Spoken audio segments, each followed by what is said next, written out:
Hello, everyone, and welcome. My name is Hannah Friedhead. I am the Programs Coordinator for Arts Council of Buffalo, and welcome to the Artist in Residency Showcase.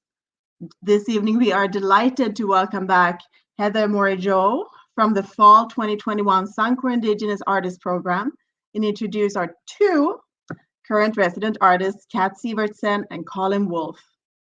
Kat and Colin will be in our region until July 29th, sharing their artistry with you, as well as creating new artwork inspired by the community. Tonight, we will be having some conversations with Heather, Kat, and Colin about their residency experiences, as well as the two streams of our Artist in Residency program. This will be a Q&A style showcase, so we would love to hear your questions. Please feel free to ask your questions below in the comment section, and we will be answering those nearing the end of tonight's program. Before we begin, I'd like to emphasize that Arts Council of Buffalo recognizes that we live, work, and create on the ancestral territories of the Dene, Nehiyawak, and Métis Nations and other First Nations peoples. We believe that we're all Treaty people together in our collective home within the boundaries of Treaty 8. I would also like to acknowledge and welcome people from all other treaty territories for those who may be joining us from afar. I'd also like to share a couple of housekeeping items. For those who don't know, Arts Council of Buffalo is a nonprofit charitable organization that supports the growth and success of the arts in our region. We are very grateful to our donors and sponsors, particularly Suncor, Keanu Theatre and Arts Center, ATB Financial, and the Regional Municipality of Wood Buffalo, who are large supporters of both the Artist in Residency program and the Suncor Indigenous Artist Program. Thank you. It's our donors and sponsors that make programs possible.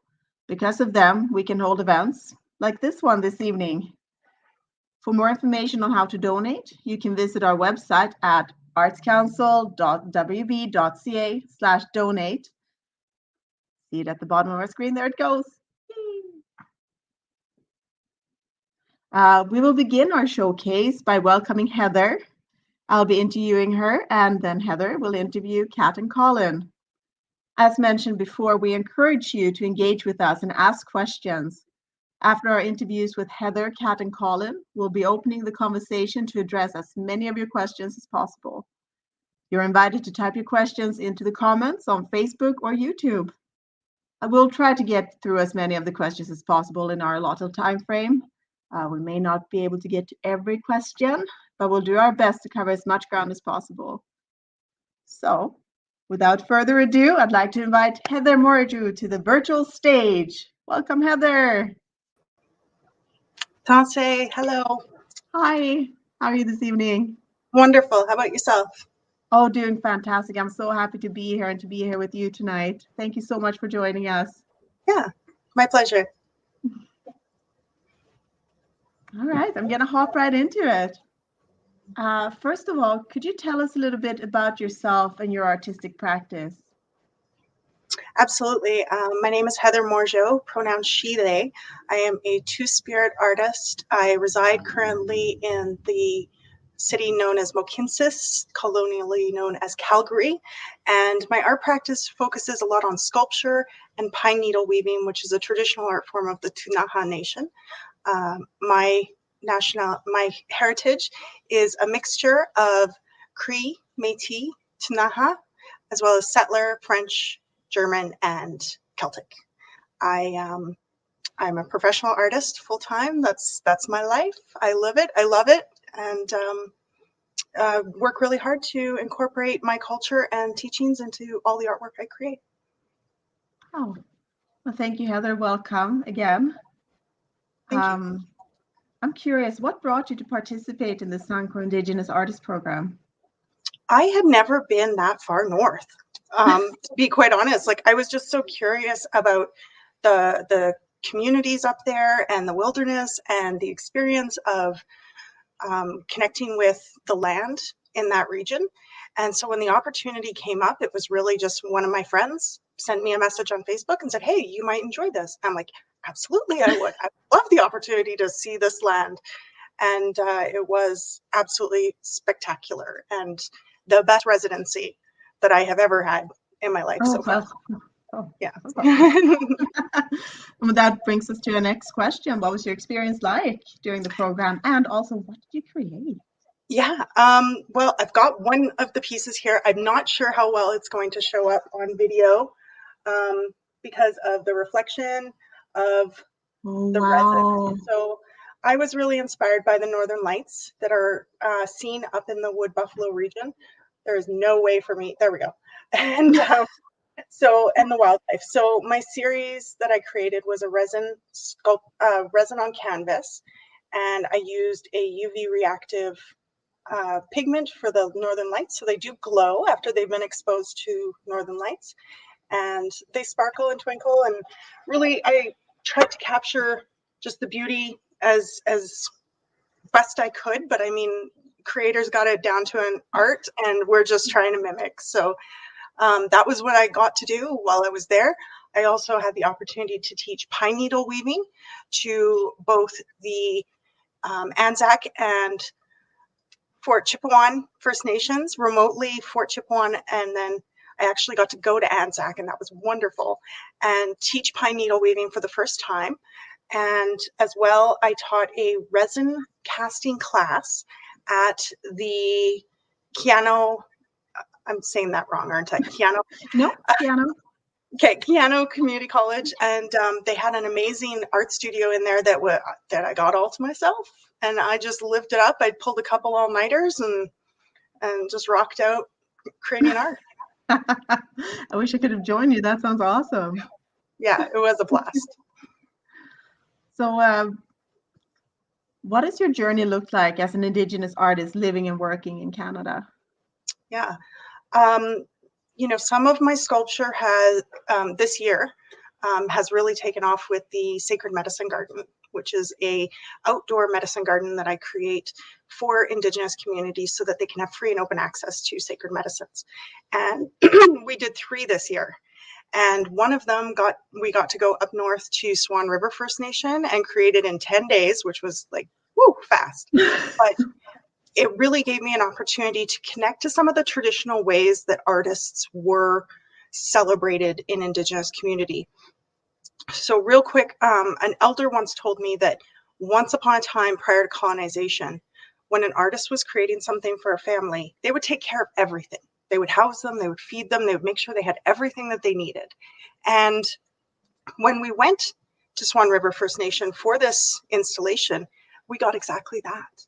We were cared for. We were given food and housing and everything that we needed while we were creating this piece of artwork with the community together. And that, to me, that revitalization of how arts are expressed in Indigenous communities is so important to decolonizing the arts and creating creative spaces where Indigenous artists can thrive and grow and not get bogged down by some of the tough stuff. Definitely. I'd love to hear more. Maybe not in this one, but I'd love to hear more about those medicine gardens in the future. How has traditional Indigenous art forms influenced your artistry? Yeah, pine needle weaving is a traditional art form of the Ktunaxa Nation. So it involves taking the long ponderosa pine needles and spiral weaving them into baskets. And so for me, it was really important to return to my ancestral homeland, connect with knowledge keepers, and have those teachings passed on to me. Many Indigenous art forms are passed through rites and not just know-how. Pine needle weaving has become very popular. Everybody does it. There's a lot of there's a lot of variations. It's a modern art form now too. But I really want to connect to that ancestral homeland of like, what did it look like for my ancestors creating this art form prior to colonization, and what are the teachings that are woven into each basket? You know, and one of the most beautiful teachings that I've learned from the trees themselves is, you know, that spiral that I'm creating in the basket exists on the way that the needles grow on the pine branches and the way that the branches grow on the pine tree.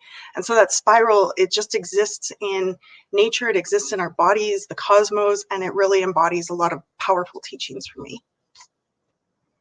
Definitely. What was the most surprising or interesting part about your experience as a Suncor Indigenous Artist in Residence? There was a musical that just like the first musical since the pandemic. I'm trying to remember the name of it. It's escaped my memory. I think it was All of Us Together. All And together now. yes, thank you.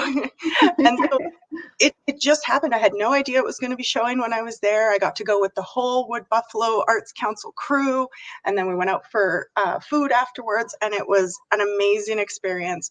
I didn't realize how much my spirit missed musicals and needed to just like watch performance on stage. It was the most surprising, wonderful part to connect with the community of the Arts Council of Wood Buffalo too. I love that. It's it's surprising how much difference, or not surprising either, but how different it is to actually be able to connect to people in person again. Yeah, especially you realize how much you missed it. Oh, 100%. Did you experience, did your experience in the AIR program influence your artistic practice? Yes, it taught me how badly I needed a studio space of my own.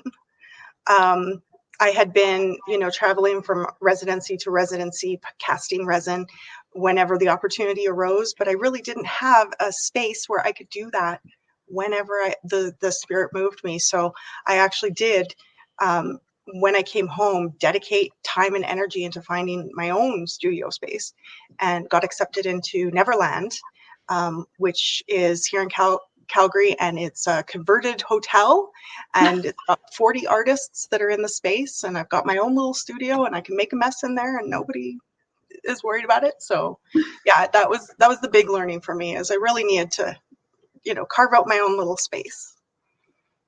Congratulations. Thanks.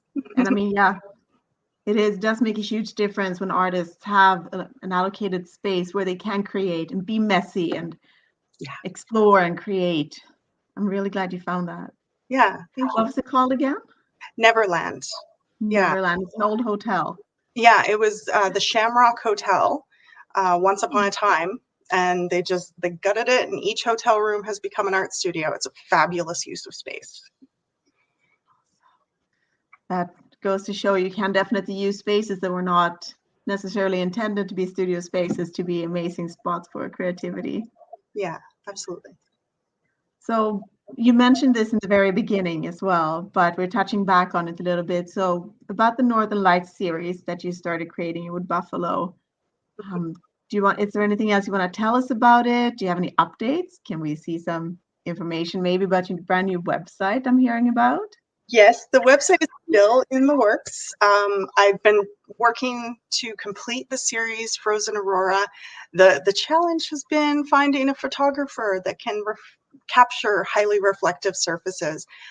There is a wait list already of people who are looking to purchase the pieces, and I'm excited to get them photographed and sent off to their new homes. And I am accepting interest in that, but most of the pieces aren't on the website yet, but they will be in the coming months once the summer's over.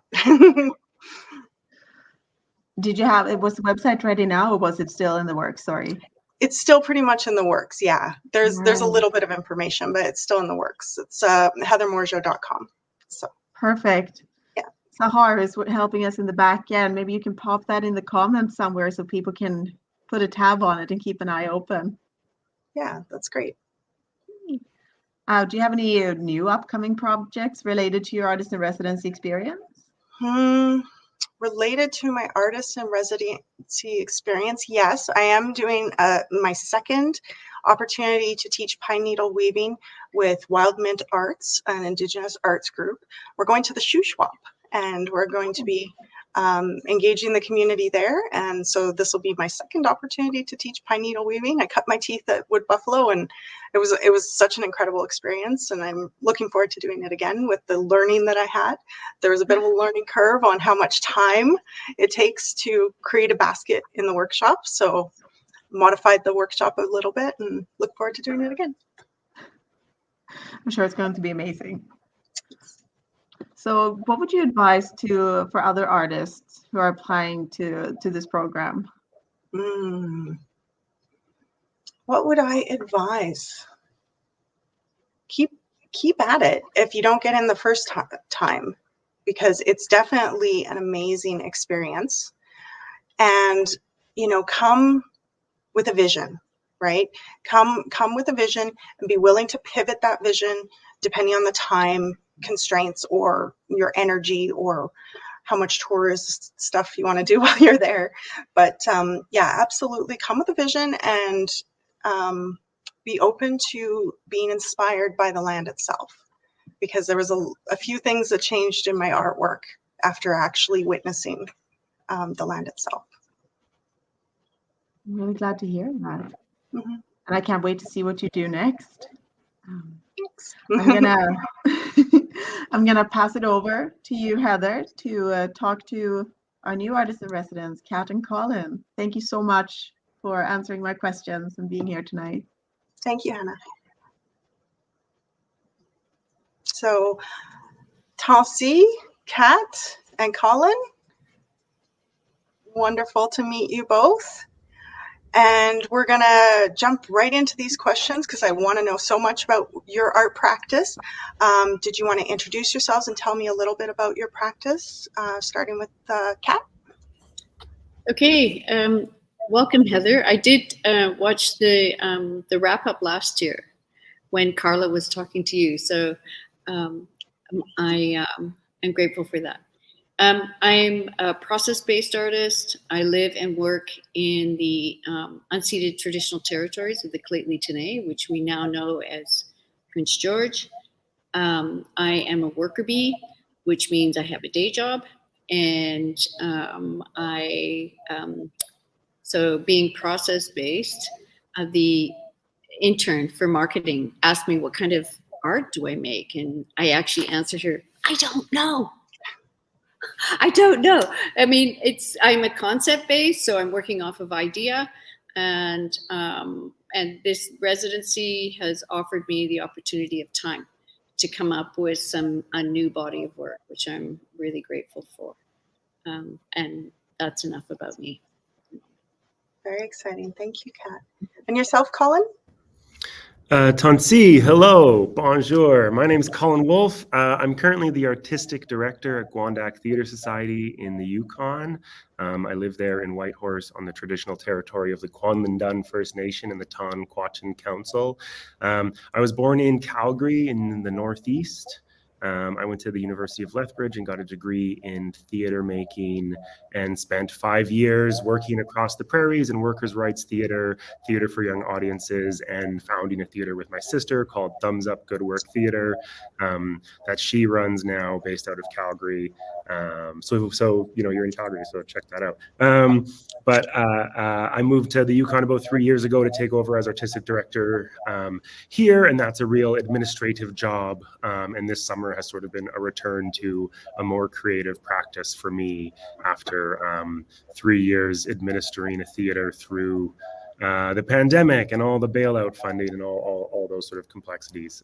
So this is a great return to the work that I actually like to do. So really happy to be here in Fort McMurray in sort of a dance studio, but it's great because I'm doing like a storytelling project based on like my aunties and their history. And my grandpa was born in the bush around Donnetville, which is kind of in sort of south of this area. So it's really great to be here where my people are from. I'm Métis with my mom, tracing her heritage back to the settlement at Lac La Biche and further back to the Métis settlement at the Red River. And on my dad's side, we are Scottish. Tracing back to the clan of Dingwall, which was a sub-clan of Ross. And both of my parents experienced the homogenizing Canadian colonial system. And it's actually surprising that more of my mother's Métis culture survived than my father's Scottish culture. So it's sort of an odd thing. Anyways, my dad had a lot of his culture erased, and he's very like sanitized Canadian, whereas my mom held on to a lot more. Anyways, my work is all about myself, so I'm talking about myself. I'll hold for now. Thank you, Heather. Yeah, talking about family heritage is so important. Absolutely. Very exciting work, both of you. Kat, would you like to tell me why you applied to the Artists in Residence with the Arts Council of Wood Buffalo? Yeah, thank you. So I finished last year. I had a very successful exhibition at Two Rivers Gallery in Prince George. It was actually two. It was called the Covidian Garden Party, a coming of age. And the Covidian Garden Party was an artist book that I created in collaboration with 24 artists from around the world. Yeah, so the curator, George Harris, who all of you artists out there, get in contact with him. He's a really good guy. Two Rivers Gallery is a fantastic space. He wrote to me and asked me, what does an artist do or consider during a pandemic? And my first response was, like everybody else, oh my God, I'm staring at the wall. What am I going to do? Let's tap into Zoom, which none of us knew what Zoom was back then. And I connected with a lot of artists that I had worked with in the past. I lived in England for 20 years. So I had a lot of exposure to artists there. I've been back in Canada in Prince George for 15. So I've made some connections there and in the area and also on the island where I grew up. So I created this book, and within that book, it was a big project, and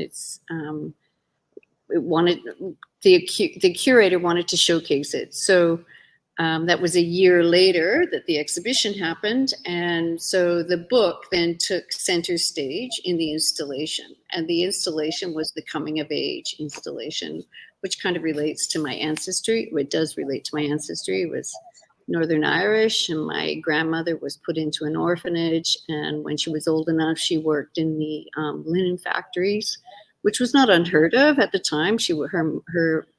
Her father had died mysteriously during the Troubles, and. So there's lots of linen in this installation, which I'm kind of obsessed with linen, with fabric. And then also on the outer edge, or the perimeter, I guess, I did a load of drawings of wildfire burn. And in Prince George, we haven't actually had been affected directly. However, we have been a staging ground for a lot of evacuation. We've had fire north, west, northeast, and south. So we've had a lot around us. So it has been part of our lives, certainly not like Fort McMurray or Wood Buffalo area. I know Fort Chipewyan was just evacuated. The elders were evacuated last week when I arrived. There were elders here taken out of the community in prevention of the fire coming too close. So it is part of our space and our landscape. Anyway, it's not to sort of give you too much background on that. So after that incredibly intense experience, I'm just like, now what do I do? Right? So when you have a really, Colin will know this, when you have a really great show, or you put on a production, or you write the best play you've ever done, and you just go, I'm empty. So I started looking at residencies as a way of trying to dig up some more ideas. And it literally came across my Instagram feed. Wood Buffalo. I had no idea where it was, what it was. And so I applied, and the application for it was very well organized, and I won't go too much into that, but yeah, it was probably one of the most organized application forms or application processes I've ever seen. So, and I've applied for a few, and I've been on a few residencies. So kudos to Wood Buffalo Art Center. And I can see Colin shaking his head and her nodding in agreement. Yeah, pretty good. So that's why I'm here. Yes, as my friend and wonderful friend Lori Bullis in Pridge Store said, it's like a rebirth. It's the opportunity of, sort of birthing something new. And I'm just grateful for the gift of time. Yeah. Wonderful, Kat. Yeah. Thank you for sharing. And for yourself, Colin, you are artist in residence with the Suncor Indigenous Artist Program. And what made you want to apply? I think I technically applied to the regular program. Oh my God, so Métis. I was like, I don't know if it's Indigenous enough. So I was like, I'll apply to the normal program. I was like, the normies program. Sorry, Kat. But I was like, it's just a play. It's just storytelling. So I applied to the normal one, and then I didn't hear back, and I was like, oh, I probably didn't get in. That's okay. And then I think Louis called and was like, one of the folks who works here, and he was like, we think you should have applied for the Indigenous one. And I was like, oh, great. Okay. And so then they offered me a spot, but I applied because I was in a really, in a dry spell for work. And I was seeing a lot, like as an artistic director in Whitehorse at the only professional Indigenous theater, I was seeing a lot of like residency things go across my table that I was encouraging other people to submit. And then one of my mentors was like, well, are you submitting to any of these? And I was like, oh shit, no. Not any of them. And so I just got into a push where I think I took like a week. I took a vacation week, and I just wrote the residency application for like every single one I could find. I think I applied to like 10 residencies, and I got into like 2 or 3, which is awesome. And it's been really great. But yeah, the reasoning was just like Kat was saying, the gift of time. It's really expensive. I live in Whitehorse. It's really, really expensive to live there. And if I'm not working 35 hours a week at Guandac, I cannot live there. I can't afford to do it. So it's good having accommodations covered and money going towards travel and an artist fee to actually sort of carve out time to do the work, to buy time away from the other work to focus on this. And that was one of the things that was really appealing. The application process as well, super easy, very, very intuitive. And then it was also the region, right? When I saw that it was in Wood Buffalo, that was near where my ancestors are from. I was like, it feels important. And Yvette Nolan, my mentor, said to look for the signs, and it felt like, well, that looks like one of the signs. And when they called back and were like, well, you should have applied for the Indigenous one, I was like, that also feels like one of the signs. So, and then also the elder here, I was doing the workshop, the elder here, whose name I'm forgetting, she was like, are you looking for the signs? And I was like, oh God, like, I hope so. So it's been really, I got here late actually, because I got stuck behind a forest fire. So I was 3 days late arriving. So we were stuck on the highway for 3 days in the Yukon. So it was a bit of a whirlwind arrival, and hearing that in the first 3 days, I was like, I think I'm listening to the signs, and I think I'm in the right place. Yeah. That's wild, absolutely wild. I'm glad you reached that point. I know as an Indigenous artist, we get that imposter syndrome and we don't feel worthy. I'm glad you felt worthy and took that time to apply. And Colin, what do you hope to accomplish while you're in the program? So like the sort of crux of my project is writing like 50 stories that are based in my personal experience, my auntie's experiences growing up in BC and Alberta, and then also sort of the historical displacement of the Métis after the Red River Rebellion and the Northwest Rebellion.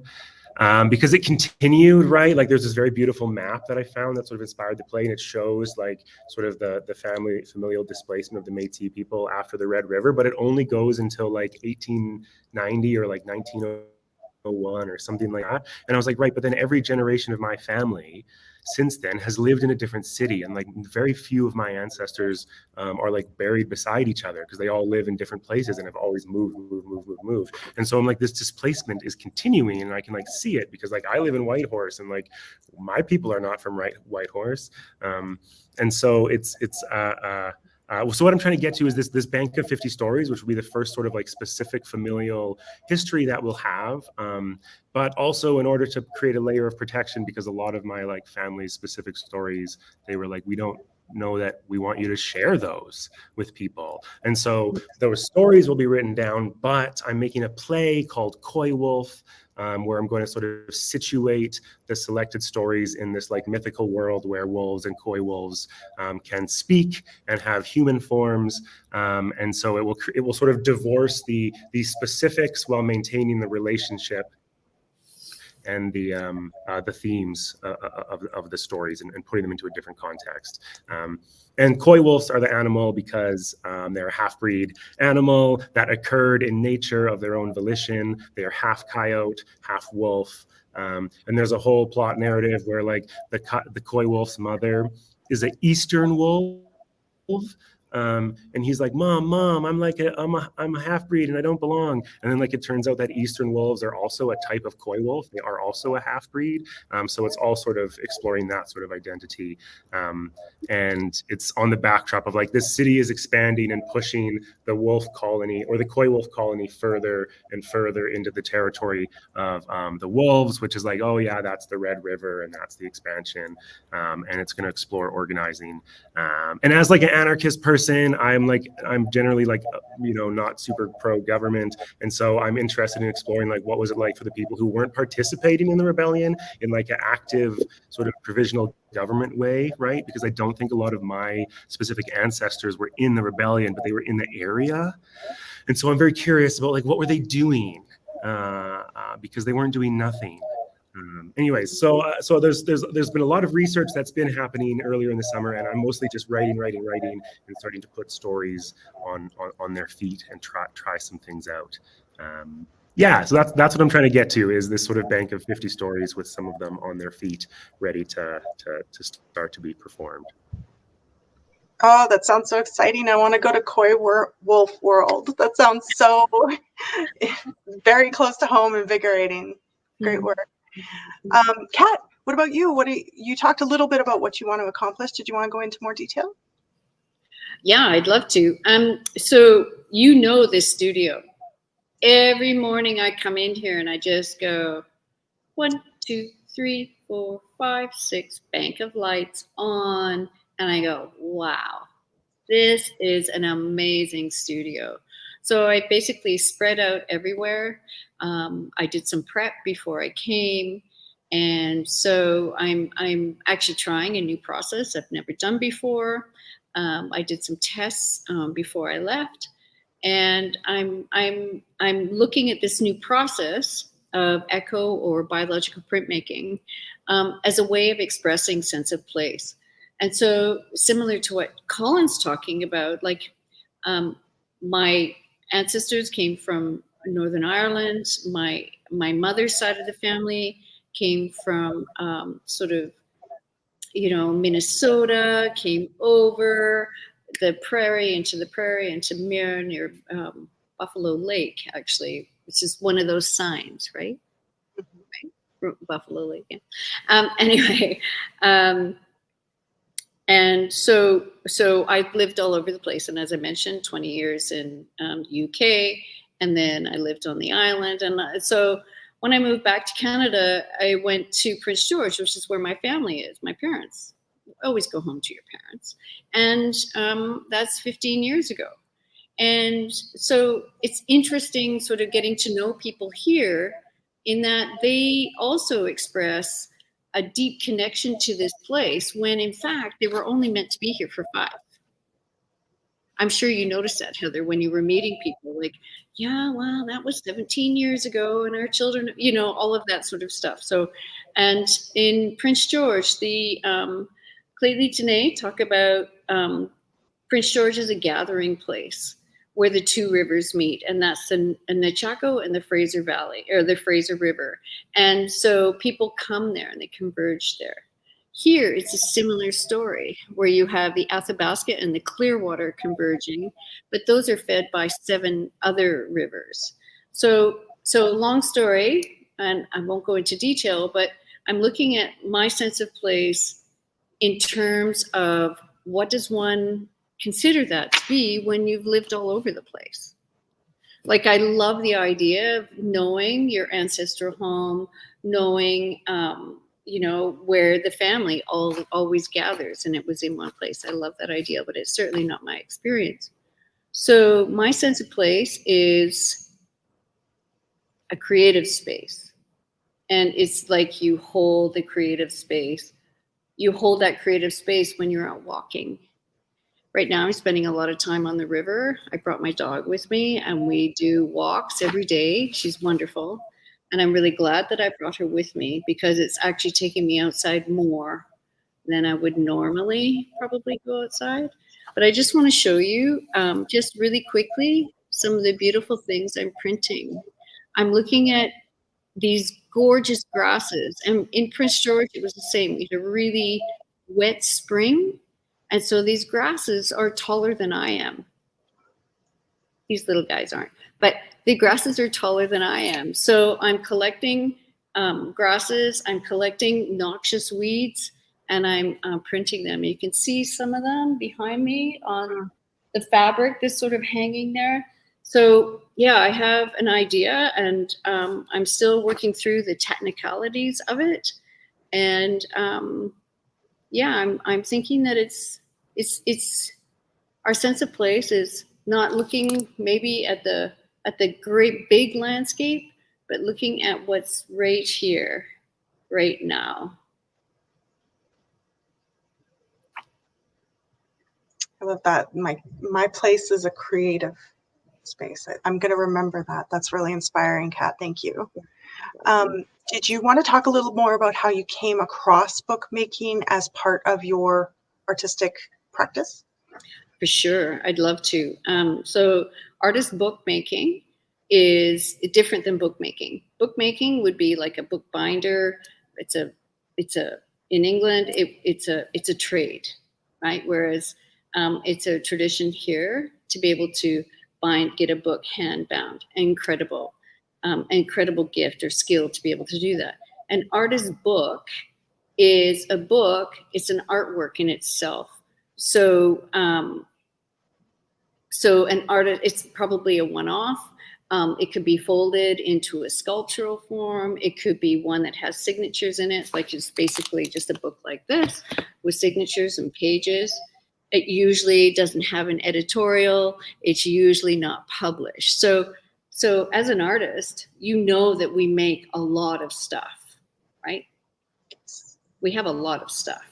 And so during Zoom drawing sessions, I have a wonderful group that is part of that sort of spin-off of so a couple of things, yeah, but it's a spin-off of the artist, the bigger book that I made. We meet every month and we do Zoom drawing together. Germany, France, England, Scotland, yeah, and Canada. And so we got all these exercises of just mark making and sort of basically in my studio making a mess. And then you've got all of this material that then you can fold into and weave into something else. So it's a really great way of showcasing work that you've already done, work you can create a book, like purposefully create a book. The workshops that I've been doing, I did one in Anzac. What a wonderful community. Do you know that, I don't know if you knew this last time when you were here, Heather, but they have, sort of community banners as you drive in towards the recreation center, which is beautiful. Oh my gosh. Fabulous. Yeah. They're also showcasing the graduates. So they have the high school grads beside the banners. I think that's a really beautiful thing to do for young people who are graduating from high school. Anyway, so that's the workshop. You come in. I take you through some exercises about mark making, about messing around with transfer, like using digital prints and then just putting water on them, and they transfer beautifully. And. So yeah, and it can be also about upcycling materials that you've got at home, collage, all sorts. So yeah, it's a really great way of expressing yourself in the moment. Love it. Thank you for differentiating between bookmaking and artist bookmaking. I did not know the difference, so thank you for that. Colin, as an Indigenous artist, how does traditional Indigenous art influence your artistry? This is a great question. Like my family, my grandpa left Lac La Biche because of the racism and the bad experiences he was having. He went to BC to try to not be an Indigenous person anymore, which is funny because you can't run away from it. And then so my aunties also experienced a lot of racism while trying to hide in plain sight, which didn't really work for all of us. So my experience with like the traditional side of things was really odd. I just grew up thinking like everyone smudges at a funeral. Like I didn't realize it was like it was like an Indigenous thing, right? But we were like smudging because there was like white people in my family too who are like part of the smudge, and I just was like, okie dokie, like this must be a total normie norms sort of thing.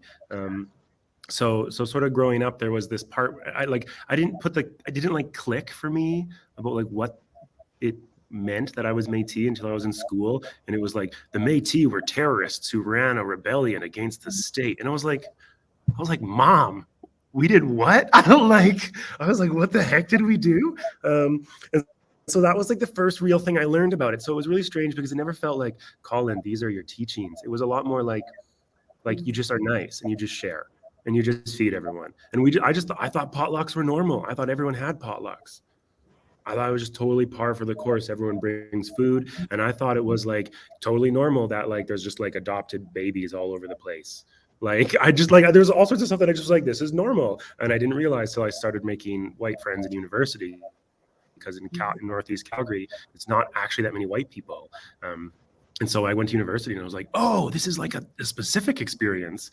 And that's sort of when it started to click, was sort of late in university when I was realizing it was a specific experience. And my cheekbone, my or like this part of my face came in a way that it hadn't before in university. So it was even more prominent and less hiding.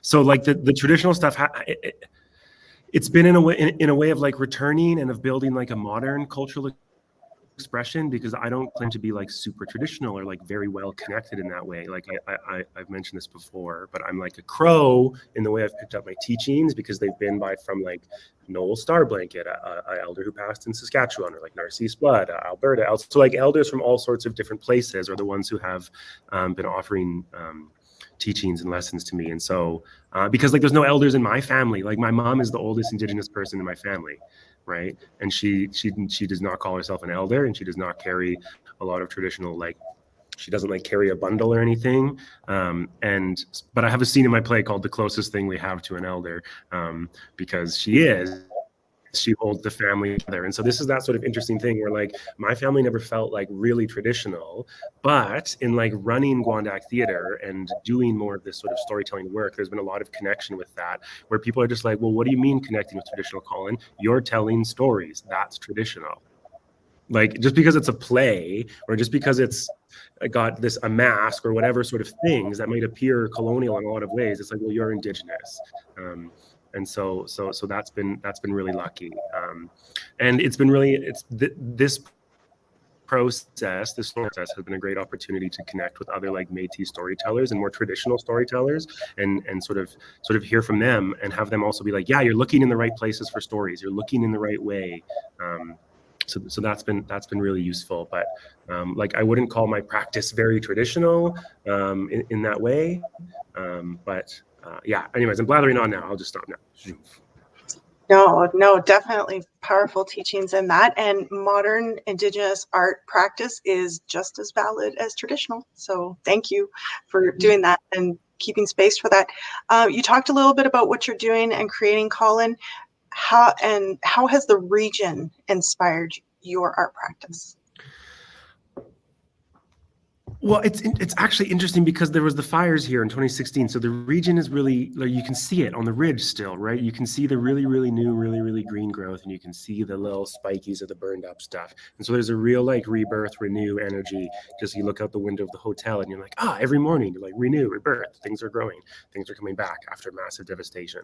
And so thinking about that, right? Like Indigenous people are like one of the faster growing populations that are returning after massive devastation, right? And like it's people there are people babies being found again, right? Coming back.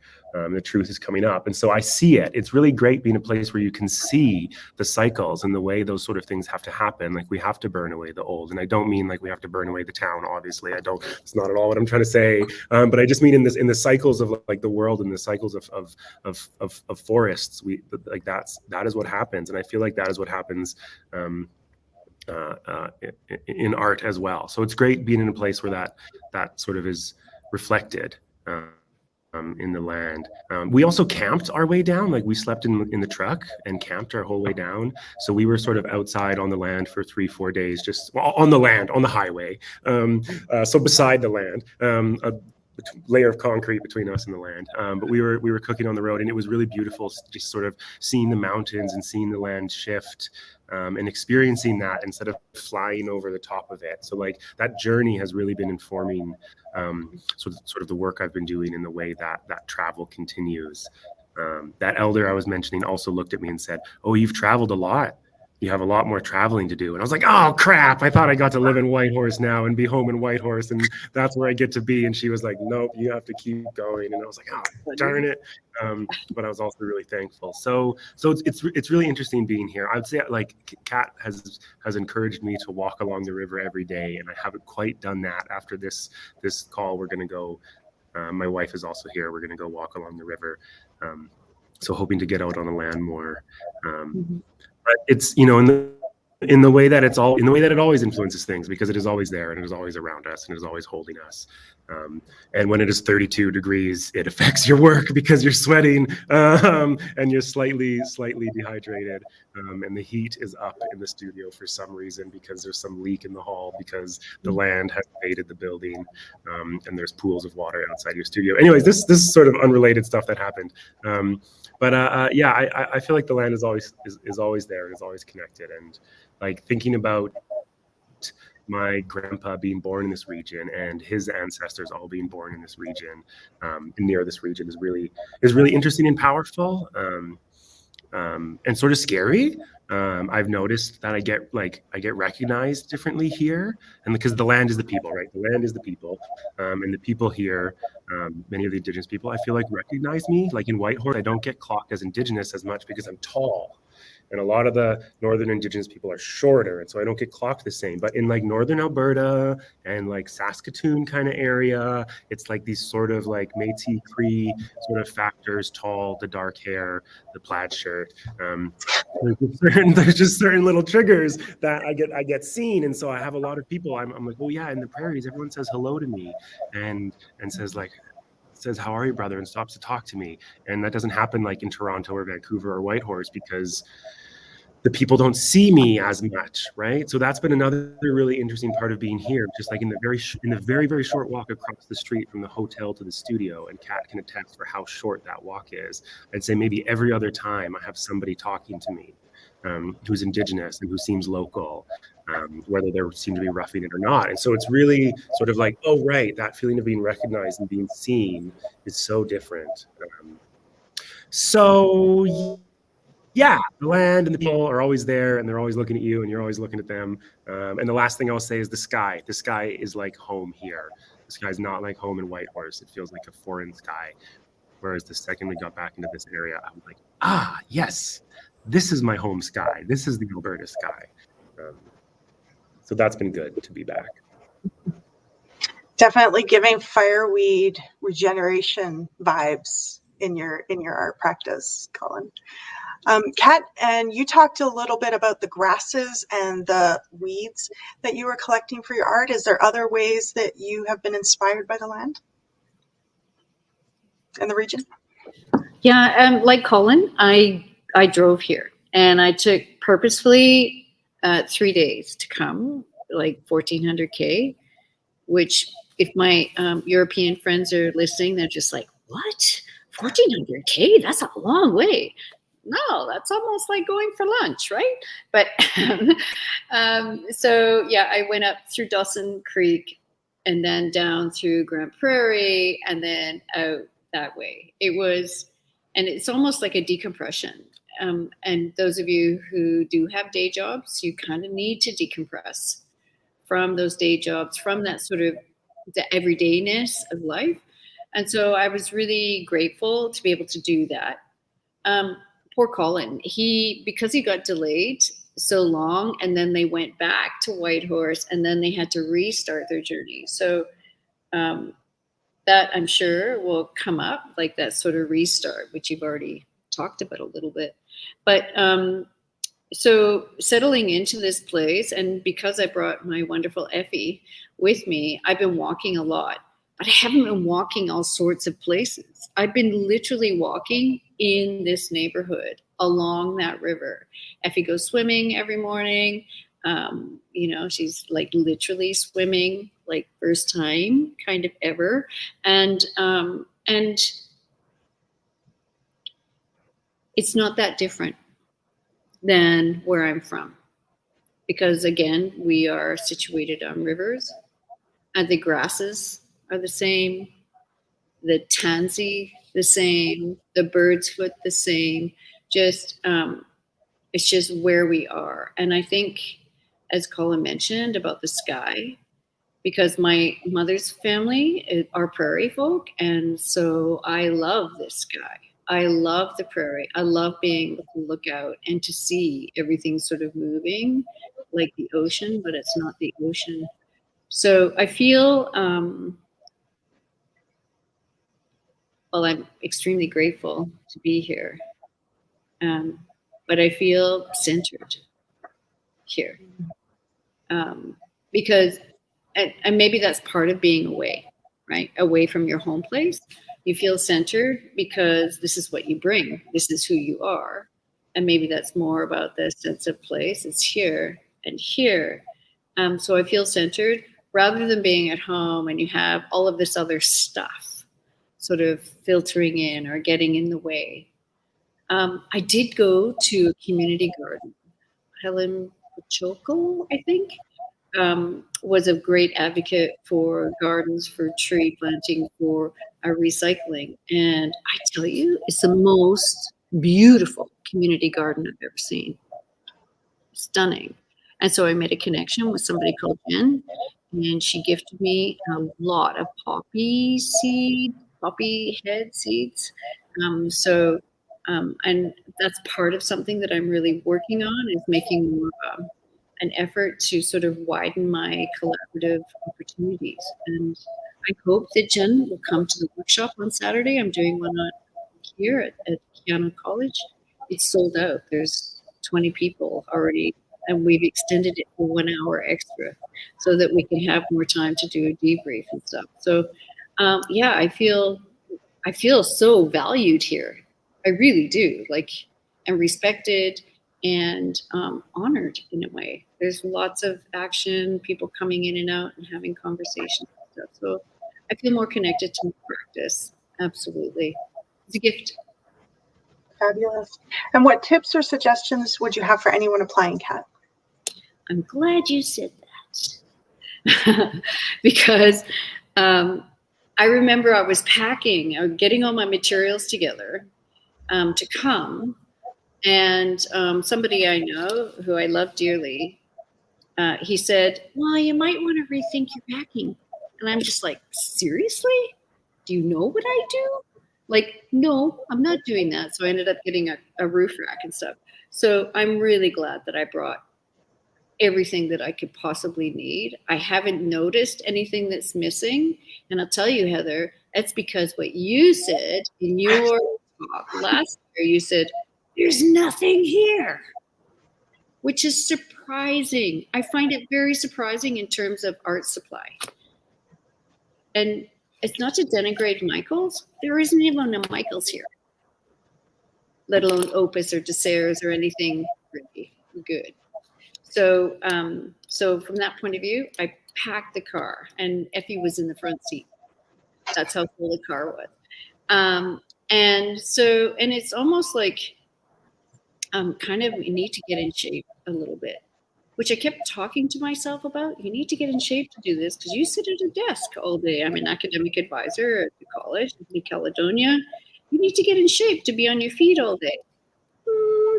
I didn't. So getting in shape, it would probably be a good idea.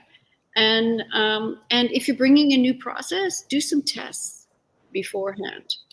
Definitely. I'm sure you would agree because you were working with your new material. And so it takes a long time to figure out, the components and whether you've got everything. And yeah.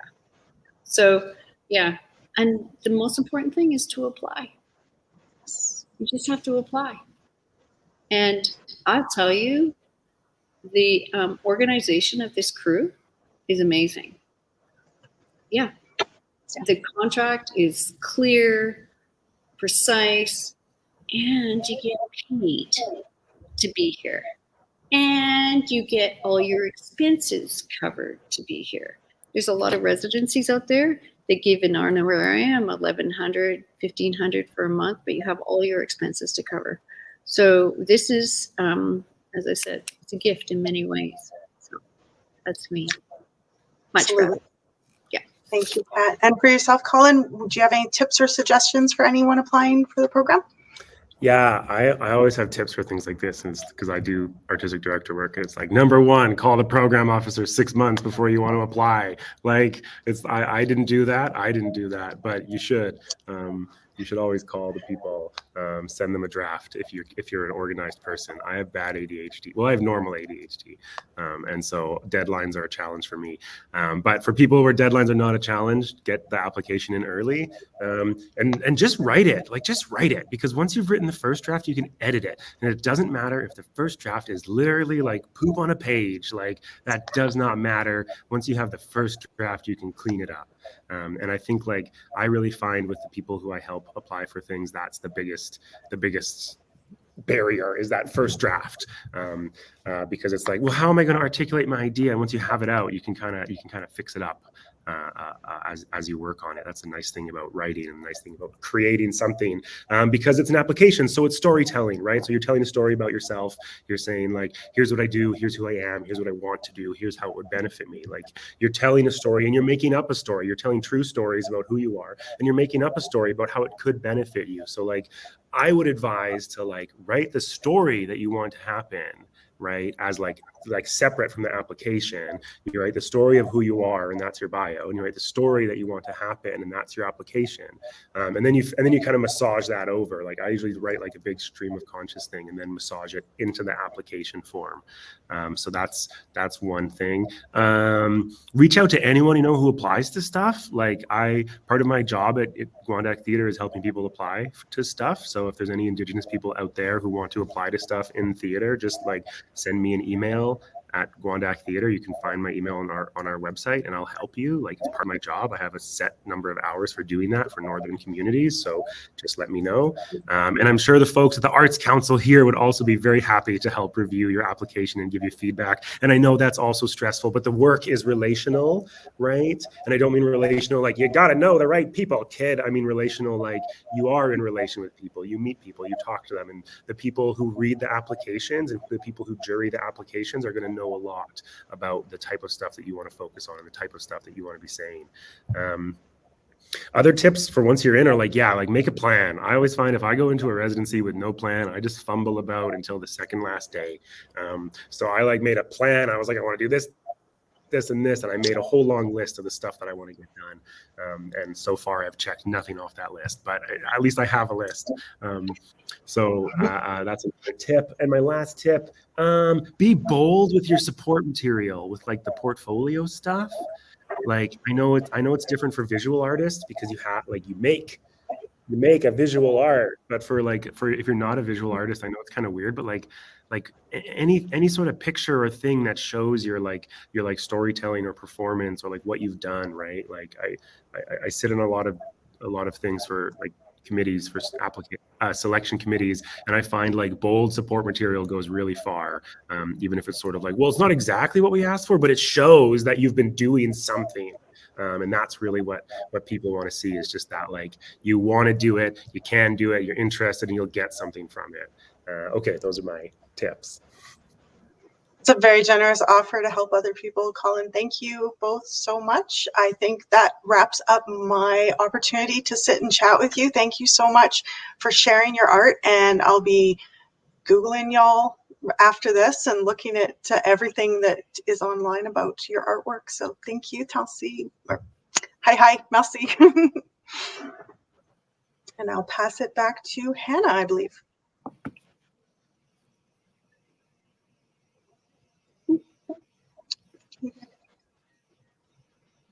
Hello, muted. I thought we'd passed beyond the age of you are muted. We have not. Thank you so much, Heather. That was wonderful. I learned a lot about both Colin and Kat from that. So thank you so much. We do have a couple questions from our audience members. The first one being to both of you. Asking, are there any upcoming opportunities to engage with you two wonderful artists? I'll start.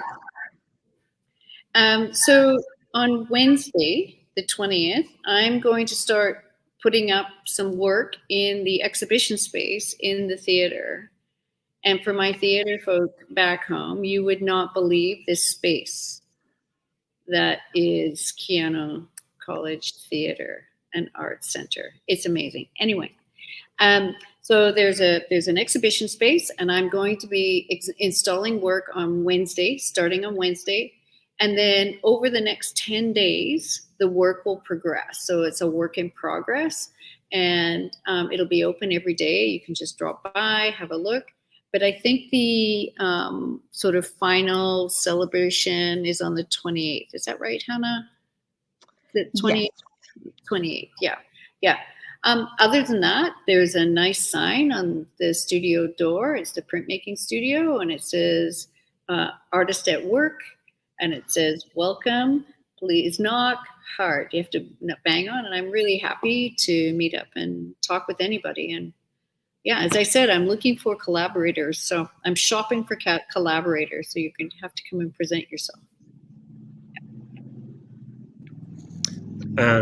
I'm like such a bad artist at marketing myself. So like, I don't even have a website. And that's not even on my list of things to do this week. It's so far down my priority list. But most of the stuff that I do gets shared on the Guandac Theatre Facebook page, because I currently manage that Facebook page. So it's pretty easy to put my own stuff on there. So that is one place you can follow me.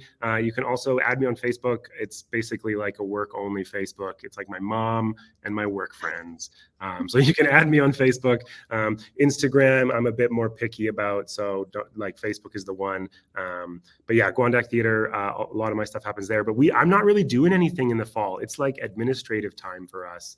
But I just want to say that we're doing a Guandac Theatre is doing a project that I'm leading that's about forest fires that we're developing next spring. And it's about reconciliation between individuals and forest fire management from Indigenous perspectives, and sort of the way that we're shifting back into management from Indigenous perspectives. And since I got here and looked out the window and was like, "Dadoy, I got to bring the play here when it's made."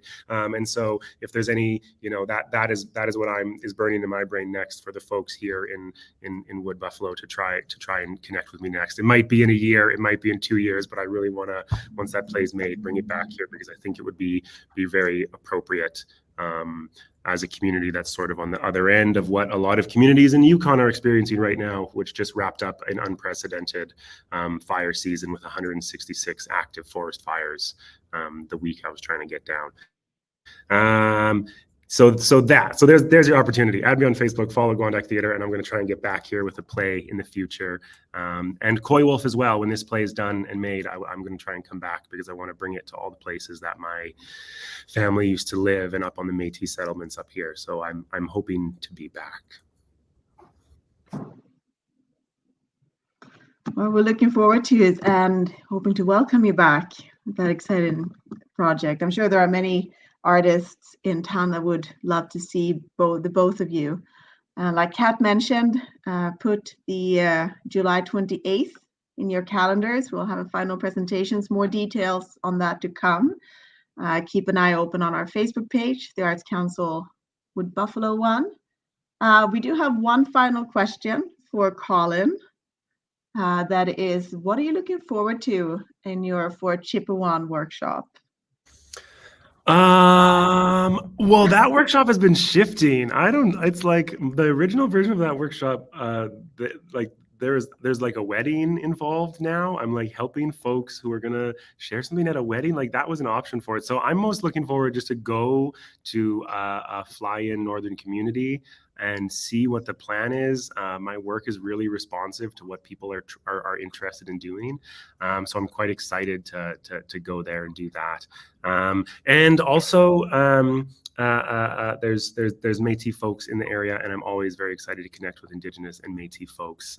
So I'm really excited for that. And like this whole, rural communities need more access to art, especially art made by Indigenous people, so they can see themselves represented. And I try not to be like, I'm a good role model, but it's like it's important for folks to see that like you can run a theater, you can be like a Métis dirtbag from Alberta, and you can still run a theater, right? You can still do that. You can still get into university, run a theater, make plays, travel across the world, or maybe not the world, well, Canada. So you can do that. And so I think that's the kind of stuff I'm most excited for is building relations and making connections, which is the work, is the storytelling, and is the sort of stuff I love to do. Awesome. Thank you so much, Colin, and have fun up in Fort Chip. Now it's time for us to start wrapping up after this wonderful, entertaining, and inspiring evening together. So thank you so much for tuning into our Artist in Residency Showcase tonight. Thank you to our guests, Heather, Kat, and Colin, for making this such an enjoyable event. This program allows us to work with incredible artists all over Canada, and we are so very grateful to have had and currently have you in our region. So thank you. Make sure, for those of you at home, make sure that you don't miss the upcoming presentations on the 28th. If you are in Fort Chipewyan, contact us about the workshop happening on the 23rd. And Kat's workshop on the 23rd here in Fort McMurray is actually sold out. It's full. So instead come and see Kat in the art gallery in her studio and have a chat with her. She's super nice. You'll have a wonderful time. And that is all we have for you this evening. Follow us on Facebook, Instagram, Twitter, connect with us. We love connecting with the community, with our local artists, with local artist lovers, people who just want to experience the arts. And I thank you all for tuning in tonight. Have a wonderful evening.